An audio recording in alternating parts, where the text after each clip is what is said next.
crucial to for Kyle TZ. Kumaga hindi siya, wala siyang free reign sa mga team fights. Hindi pwedeng dash lang siya ng dash. Hayaan niya munang mauna yung kanyang mga frontliners. But that's just gonna mean na kapag nag-hold dito yung Smart Omega na kanilang mga skills, ang hirap maging aggressive sa game na to. At dito na nga natin malalaman sa Game 1. So pagpasok natin sa Land of Dawn, magtatapatan si Big J Joe at pati na rin ang bulletproof na si Super Marco. At dito na nga natin makikita kung ito na ba yung laso ng Omega na aangat in the latter half. We've also mentioned nga yung tapatan dito ng Iritel and the Granger. But so far, nakikita naman natin yung kalikutan nga. And later on, yun yung pwedeng problema of Team Falcons. And they could actually get that early na mga pick-off or isolation phase dito. Yeah. Isa sa mga pwede nating tignan is yung benefit dito ng recently nagiging trend na killing spree na Suyu. Oh, Q!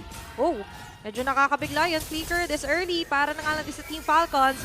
Mas nakikita natin yung more aggressive note for Smart Omega. Oo, mukhang naging maganda ang unang gank dito sa mid lane. Ayaw umalis. At napa-flicker na nga palayo. And that means Few has to recall back to the base. At mukhang na kay Ogwen na ang pag-clear ng mid lane na to. Ang ganda ng simula para sa Omega. Yeah, na-present siya ng isang wave. And ang ganda rito is, alam nila kung saan nag-start dito si Kyle TZ. So, kaya nag-stay si Andori doon kasi hindi pwedeng vertical yung Joy. Hindi yung vertical na yung tatumbling siya. Pero yung vertical jungling, hindi niya magawa. So, allowed yung Suyu na maglagay ng pressure sa middle lane. Something na nakikita natin mula kay King Kong, na yung Suyu talagang ang inuunang rotation is yung middle lane. Pero dito sa may bandang taas pala, ang pupuhunan nila. Andorio will not get back as Kyle TZ gets the first blood. Napakahirap talaga patayin ng isang blue at sakto yung dating ng Joy. Kaya naman first blood ay mapupunta sa Team Falcons at mukhang lilipat na nga sila around that turtle pit. Sino ba dapat yung nakakalabang sa pinakaunang pagong na to? I'd say dapat Smart Omega, pero because of that death, maybe Team Falcons could find a way to actually take this turtle kasi magre-restart pa ng jungling pattern dito si Andorio, pero hindi. Kukontest! Ay, Magkokontest ata at mukhang si Andorio ay nahawakan na agad ni Flap. Okay, Flicker pa! pumapalag na flicker pa dito sa Flap TZ. All in, commitment, nandun ang pagsabunot, binabalik pa. At si Kyle TZ doon na medyo hindi haabot. Harang, Eternal Guard, but look at that. Luis. Talagang yung zone, Wow. zone nandyan pa rin naman. Luis, pinaliligyan na dito ng tatlo. Gawin pa natin nga back. Slamzam is also there. Few with a kill. Habang yung pagong ay buhay pa rin naman at mukhang magiging libre to para sa Team Falcons. Unfortunate para kay Luis, hindi tumama yung first kill niya. Mukhang na-auto-target doon sa may bandang kaliwa. Yeah. Kaya naman ang turtle ay mapupunta na ata sa kamay ng Team Falcons. Kaya nagulo yung attack system dito ni Luis. And ngayon, crucial to kasi yung momentum na pwede sana makuha ng Smart Omega, suddenly it's lost. So medyo kailangan nila mag-shift ng focus kasi ang greedy rin nung gusto mangyari ni Andorio. Nako-contest pa sila ng turtle. You could have just gone for the jungle clear para at least same tempo kayo na ginagalawan ni Kyle TZ. But because of what happened in the third fight, Team Falcons dito, baka ang isipin na lang nila, okay, lamang na si Kyle TZ, palakasin na lang natin yung Granger natin. At the moment na makalamang din dito si Kyle ng malaki na, pwede nang tumira sa loob ng jungle ng Omega. Wala pa naman tayo sa phase na yon, kaya makakahinga pa ng bahagya ang barangay. At matagal pa nga ang hihintayin para sa turtle. Mukhang tahimik muna ang Land of Dawn, wala pa tayo nakikitang malalalim ng mga hero. Yeah. And it's too much of a risk na nakita nga natin. Nagulat ako na pumalag. Tapos ang aga niya doon na pumwesto sa may bandang likod ng turtle bit. Yeah. But still, para sa Team Falcons, hawak pa rin nila yung lead. Makita nga natin sa gold difference hatid ng BPI na lamang ng halos 1,000 na dito si Kyle TZ. At ano ba yung time na dapat mag-ingat na talaga ang Omega? Mga 2,000 pa ba ang inihintay para sa gold gap doon sa jungle? Feel ko ingat lang sila. Wait, teka lang, mamaya na. Pero ito yung kailangan pala nilang mag-ingat. Habang dinidiscuss natin, ito na nga lang din yung magiging aggressive na naman na pick off here for Smart Omega. Flap TZ onto the front. AOG, dalawa, tatamaan na nga lang din. Okir, makakabag away pa rin naman. Meanwhile, for Team Falcons, enough na muna yon. Kamuntikan na nga, no? At Midnight, we were talking about yung gold difference between the junglers dahil mag-2v1 na naman dito. Kyle TZ lands sa skill against Andorio pero mukhang makakatakas pa nga with the Rhythm of Joy. And Flap TZ will be providing vision around that area. Feeling ko naman, di na matutuloy itong laban na to. Oo, ayaw magpa-analyze ng ayaw magpa-analyze ng Omega. Pero feeling ko, not necessarily mag-ingat sa kanilang kalaban, pero mag-ingat sila sa mga engages na pinipili nila. Kasi again, may counter-punish mula sa Team Falcons. You have the Reload Manipulation, meron kang Avatar of the Guardian na kailangan intindihin. Pero technically speaking, dapat yung Omega talaga yung aggressor dito. You just have to find the right targets and find the right timing when to go in. Kaso nga lang yung timing medyo nagugulo dahil nandito nga lang din pagtalong. Hoy, medyo for 100% mag-miss out. Kaso nga lang yung pagkapit doon sa may patalim, sa may bandang gilid ay magre-reflect na isang magandang kill para dito sa Team Falcons. Kaso nga lang, for Luis, it's going to be a double kill. Habang nag-struggle mag-juggle siya dito. Makakalusot pa ba si Super Marco? Yes, indeed. Habang ang Smart Omega ngayon ay magkakaroon ng free position sa Turtle. At mukhang hindi na nga mag-contest dito ang Team Falcons. That's going to be the second turtle of the game na mapupunta sa Barangay Omega. At mukhang nabawi na nga ng Omega yung nangyari kanina. Equalize ng ating laro. Ang ganda nung confidence ni Luis to just go in kasi alam niya maraming follow-up. Nandyan yung Eternal Guard, nandyan yung Badang with a fist break. And kapag nangyayari kasi yun, nawawala yung attention dito kay Andorio. So nakakahanap siya ng multiple angles to actually engage in this team fight. Dagdag mo pa dyan na pumasok din si Big J kanina doon sa skirmish na yun. Kaya yung Falcons, focus lang sila sa pag-react and focus sila sa pagtakbo. Kaso nga lang, AJ medyo mag-miss out. Defending the last outer third here ay medyo magsasucceed naman doon ng Team Falcons. Pero mukhang huling pagdepensa na ang kanilang magagawa dahil sa susunod na minion wave ay isang kalabit na lamang ang turret na yon. Kaya mukhang magbaback off na muna ang Team Falcons. Equalize pa rin ang ating laro. And looking at the score, mukhang maganda pa rin naman ang laro dito ni Kyle TZ. 2-0-1 so far. 100% kill participation para dito sa Team Falcons. Kaso sa may bandang taas naman, medyo sabayan ng konti, but still, alam nila na capable naman sila to taking down each other, pero disiplina muna i-showcase sila. Pero ito na, Midnight, yung notorious Sky Piercer Power Spike para sa Granger. Ito na ba yung oras para sumugod ang Team Falcons? Pwede sila maghanap ng aggressive play around Super Marco, pero ang dilemma kasi nila dito, hindi to ganun kadali. First off, hindi kasing reliable yung poke system nila. Unlike yung mga ibang drafts na nalalaroan ng Granger, usually may Nolan, may Farsa. Ang poke system nila dito is yung Eve. And yung glue, technically pwede naman siya mang-poke, pero ang nakakatakot kasi dito, yung mga ipopoke ng glue, lalaban din siya. Nakita natin yung Phobos kanina, pag dinidikitan ni Flap, tinatalo ng kagad ni Luis. Kumbaga, willing makipagsapakan yung Phobos, lalo pat may natural way of sustaining din si Luis dito. Ngayong buo na yung Radiant Armor. At kanina nga parang nagcha-chapsoy build pa dito si Luis na silip natin yan sa Infinix in-game equipment. At ngayon sa paglabas ng ating huling pagong, mukhang magko-converge na naman lahat ng ating mga team members doon sa may bandang baba. Barangay Omega mauuna, pero nandyan naman si Few at Ogwen para mag-provide ng vision. Maayo kasi dito si Luis talaga namang backs out ng member seat ng Team Falcons. And yung baskog na meron talaga dito na kalakasan, hindi for Super Yoshi and Luis. Ang ganda nung tag team nila lagi. Yeah. Kaso nga lang ngayon, nakakakita ng konting window or vision si Ogwen. But still, nakikita nila parang it's not yet time na mag-all-in dito. Commitment sa Turtle. Half HP para dito sa pagong. Andorio ang umahawak. Flap TZ providing a lot of zoning. Mukhang tatalong pa nga siya sa harapan ng jungler. Nag-flicker na naman. Flap TZ, maganda yung pag-zone na doon. Yung follow-up na AOG. Kaso nga lang sumabay dito Eternal Guard. Medyo sila yung nagiging pulahan. Susugod to sa may pinakagilid. Will they take down Andorio? Yes, indeed. Hamang dis may gandang itna. Ogwen trying to run away. Sinusugal ang buhay pero hindi na nga lang din magiging sapat. As Few goes in with the real world manipulation. Pero yung magiging counter kill as 1-for-1 lamang. Wow, jungle for Rome. Pakiramdam ko yung nakalamang ang Falcons doon. Yeah, as much as mukhang maganda yung team fight na for Team Falcons, medyo alanganin honestly yung AOG dito ni Ogwen. Pero si Andorio pinili niyang puntahan yung backline and that's a joy. That's not a matchup that you actually want to face head-on. Dapat ang nangyari is punish lang talaga for Smart Omega. Pero nung nakita ni Kyle TZ yun, look at this, nandun kagad yung immediate punish, yung electrifying beats, napatay kagad si Andorio. Oo, nakapitan pa nga ata ng split-split ni Flap TZ. Kaya parang kahit hindi tinamaan ang electrifying beats, ay parang sure na nga ang kanyang kamatayan sa laban na yon. Big rotation mula dito sa Barangay Omega. Punta dito sa top lane. Nandyan din naman si Flap TZ para mag-provide ng additional na proteksyon. At mukhang mag-isasucceed naman ang Team Falcons sa pagdepensa against that rotation. Ogwen, however, mukhang naamoy ni Luis na may tao doon. Okay, medyo nagtataasa ng balahibo sa braso. Nararamdaman ko merong nagtatago dito. Pero and still, para sa Team Falcons, nakakalamang sila. Pero yung AOG ngayon ay commit agad ni Ogwen. Meanwhile, for Smart Omega, this will be their goal signal na nga lang din. Pinaliligiran na dyan ang mga suntong. Even the Blitzcrank and Blitzcrank ay kinakasan na rin dito. Ogwen will fall down habang sila Flap TZ ngayon. And medyo gisip. Sino nga ba kailangan natin magka-target? Si Jom doon sa pinakagilid! Ay magkakaroon na magandang take-off doon kay Flap TZ. Very crucial mistake mula dito sa Team Falcons. I think nabitawan ni Ogwen dito yung kanyang AOG. Ang dami nilang ginamit na resources. Even yung real world manipulation. Nakakuha ng kill dito Smart Omega plus the tower in the top lane. And ang kinagandahan doon, parte si Jom doon sa skirmish. So lalo lang nagkakaroon ng momentum dito yung Iritel.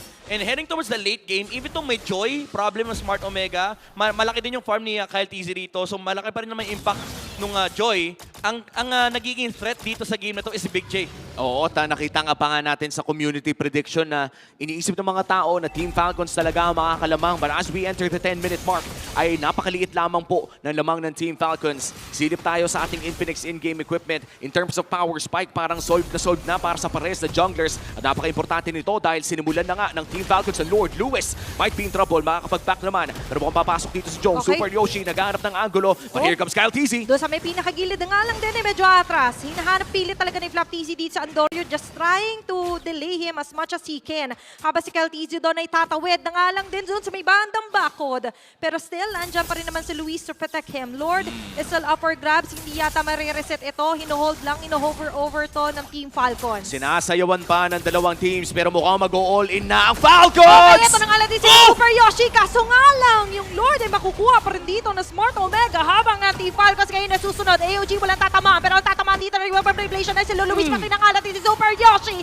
Isa-isa sila nagbabagsakan. It's going to be a two-man down for the side of Smart Omega. Lord ang nakuha ng Omega pero dalawang nawala sa kanila. Usable ba ang Lord na to?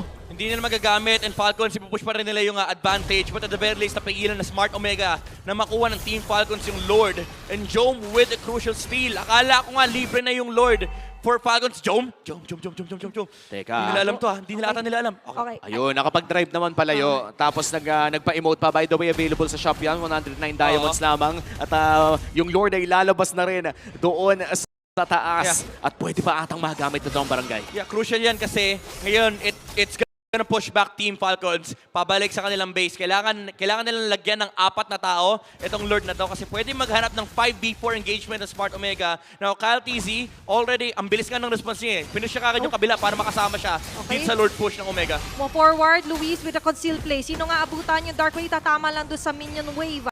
Habang dito yung Team Falcons, you've mentioned you need 4 members at succeed naman sila doon sa pagtunaw agad sa Lord. Parang ang bilis nilang nadepensahan yung Lord na yun. No, medyo nakalimutan ko na meron nga pala silang Eve at pati na rin Granger kung saan napakabilis man tunaw ito ng mga objectives. But that's still gonna be a turret. Going to the hands of Omega. Flap TZ papasok. AOG sa Ay, tatlo! tinamaan na nga lang din dito ang bagong barangay Omega habang si Super Yoshi kinapitan na parang tuko dito ni Flap TZ. All in all, Kyle TZ doon yung TZ Brothers talaga ba nagtatrabaho. Siesta time dito sa may bandang taas. Members of Smart Omega ngayon nang aatras. 2-man down yet again for Smart Omega. Ganda ng AOG doon, men. Yeah, ang ganda rin ng approach ng Team Falcons, divide and conquer, kumbaga. Ang ginagawa ni Flap TZ dito tsaka ni Ogwin is dinidistract nila yung mga Brusco Brothers ng Smart Omega. And then, si Kyle TZ nagkakaroon ng magandang angulo para pasukin yung mga backline na nakatayo, na gusto lumaban pero hindi sila makalapit. Okay, eto na naman yung part na kung sa si Flap TZ, dinidistract lang sila. Inaagaw ang atensyon nila. Meanwhile, for Smart Omega, nabaligtad na naman yung pangyayari. Oo, kanina nakakalamang na nga sila pero biglang lumobo yung lamang ng Team Falcons. A 4,000 gold lead para dito sa kupunan ng Team Falcons at mukhang lilipat pa sila dun sa baba. Hindi pa tapos ang kanilang pagpupush. Lipat agad dito at makakaisa pa nga. Kahit nakuha ng Omega yung Lord, tila by Falcons pa ang nakalamang ng malaki. Yeah, gusto ko yung willingness ng Team Falcons dito na mag-commit talaga ng skills. Even yung real world manipulation, basta may makuha silang dalawa. Pinaka-importanting target dito is yung Badang, tsaka yung Phobius. And then hinahayaan nila si Super Marco to actually help few in terms of poking. Hindi super selfish yung laro ni Marco dito. Kasi usually, hold yung Death Sonata pang check ng bush, pang kill secure, yung magandang version ng KS. Oo. Pero ngayon, si Super Marco, parang ginagawa niyang farsa yung hero niya. Every single time na papwesto dito yung Team Falcons for an objective, lagi naka-ready yung Death Sonata. Yeah, and even when there was ready, naramdaman nila yung conceal play. Smart Omega, tila ba nagmadali dun sa part rin na yon. Oo, mukhang nagmamadali na rin talaga ang Omega na makahanap ng play dahil hindi pwedeng sumunod sa pacing ng Team Falcons dito. Great poking coming in from Super Marco and Right. Ayan si na Andorio ay nazozone na naman ni Flap TZ at ang mukhang Lord ay mapupunta sa kamay ng Team Falcons. Very nice transition doon na akala natin all in all Smart Omega may abutan pa. Nagulat sila, simot na pala yung Yeah. piyesta. Honestly, kailangan nang mag-adjust ng Smart Omega. At this point, kanina pa ginugulo ni Flap TZ, si Andorio. So far, wala tayong adjustment nakikita, no? Walang solution dun sa ginagawang pang-zone ng glue. For the past 3 neutral objectives, si Andorio at si Flap TZ, 1v1 lang sila. Buti na lang talaga kanina nakuha ni Jom yung Lord. So na-delay ng konti yung game. Ang ganda rin kasi nung paangat ni Luis, hindi kagad nakaretre si Kyle. But for now, kailangan nila solusyonan yun. Okay, concealed play again here for the Falcons. Wala silang abutan. But instead, ikakapitalize sila na meron silang Lord na kasama. Bandang gitna ay mabubutas na nga lang din. Smart Omega onto the Badang. defense. Yung Badang dun sa may bandang gilid, nakita ba siya? Oo, nakita siya dito nila Flaptizi. And even if you sasalubungin, nandun ang pader. Kaso nga lang, mapapa-flicker out, makakaligtas sa Super Yoshi. At mukhang lilipat naman sa baba ang Team Falcons. Continue pa rin sa kanilang pagpupush. Silipin natin ang ating Infinix in-game equipment. Ang item na dito, yung Joy, pati na rin yung Granger. Kulang na lang ay ibenta na rin ang sapatos ni OG! Ay! Tatamaan na naman dito ang dalawa. Habang sila Super Yoshi, naghahanap na nga lang din ng window. Kaso sila pa yata yung mapapasama. Mapapabagsak pa dito ni Super Marco sa Buona Pride. Luis is down.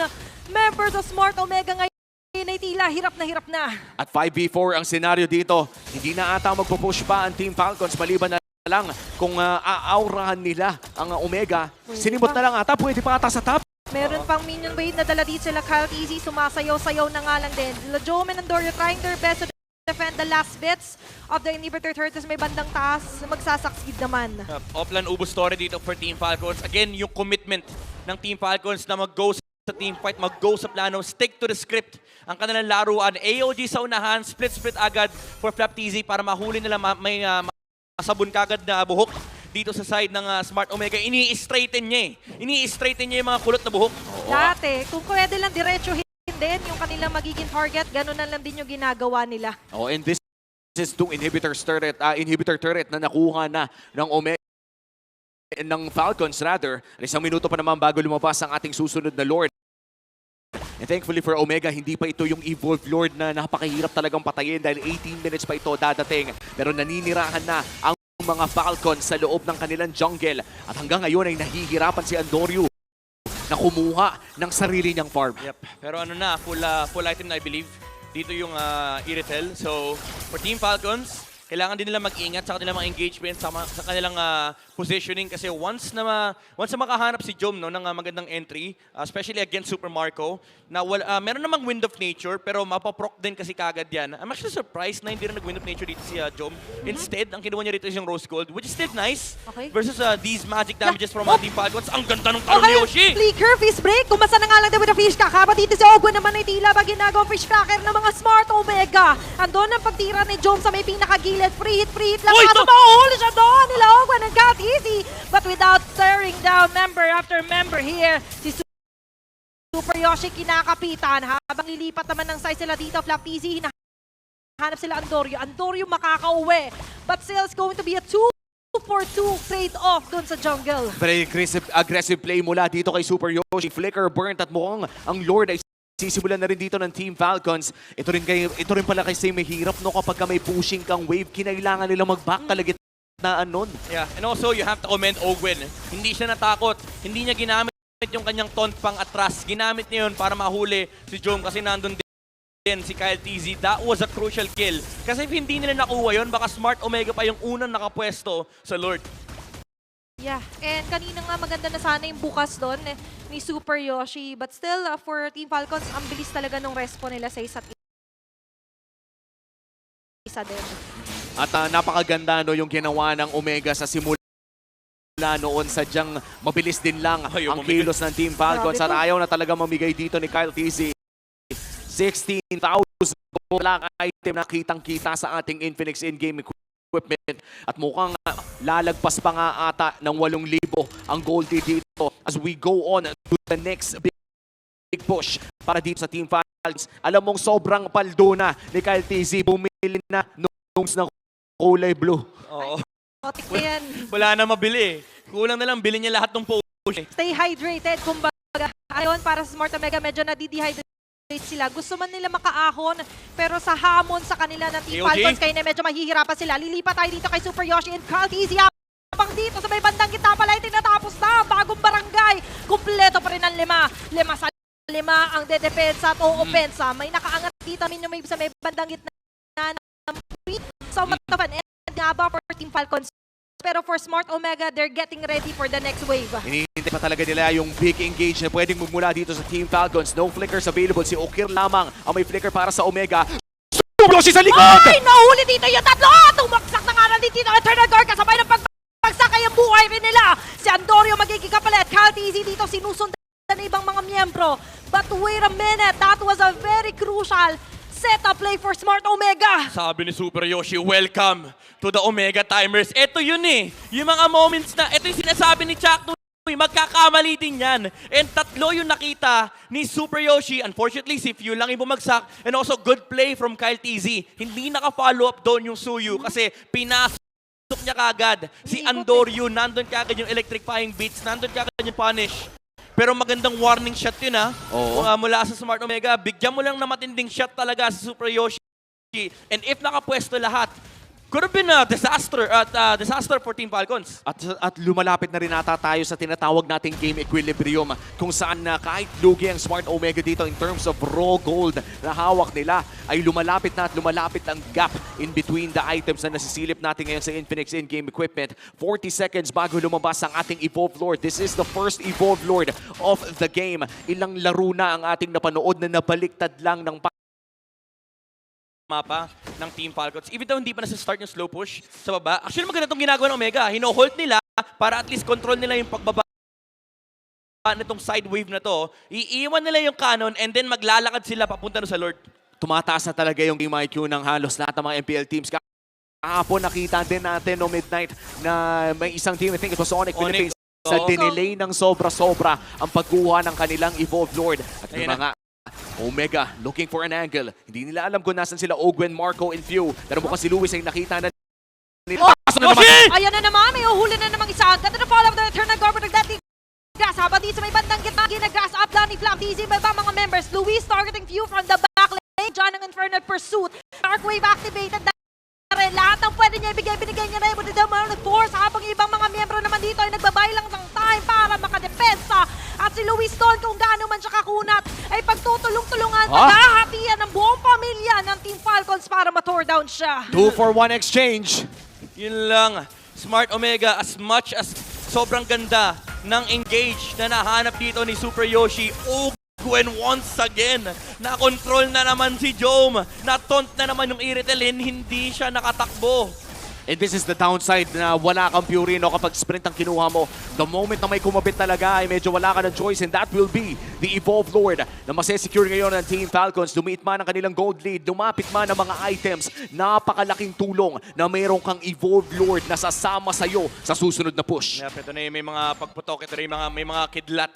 So Team Falcons, sa kinagandahan sa kanila, isang dami nilang ways para i-proc yun. You have the poke mula kay Few, yung mga Death Sonata kay Super Marco. And remember, yung zoning mechanism dito ng Team Falcons, napakataas. They have an AOG as well as split-split mula dito kay Flap TZ. At mukhang 3 waves pa ata ang babagsak for Team Falcons. Omega, depensang Marino ang hanap dito ng barangay. Kailangan nilang dumepensa dito. Kundi mukhang Kyle TZ, electrifying beats. Okay, hingang malalim para dito sa bagong barangay Omega. Super Yoshi ng alahati agad ang buhay. Habang si Luis ginagawa naman lahat kaso hindi magiging sapatal. Nandiyan ang balan magagaling kay Super Marco. Habang si Jom naman ay lalaban. At ang mga heavy crossbow. Pero hanggang huli ay lalaban. Maglalak tower ng mga membro. Nagkakatanggal ng immortality. Pero Team Falcons ang kukuha ng Game 1. At ito na yung pinag-usapan natin, hindi na pinansin pa. Base ang inatake. And Team Falcons gets the first game. Grabe, yung stick to the macro, stick to the blue.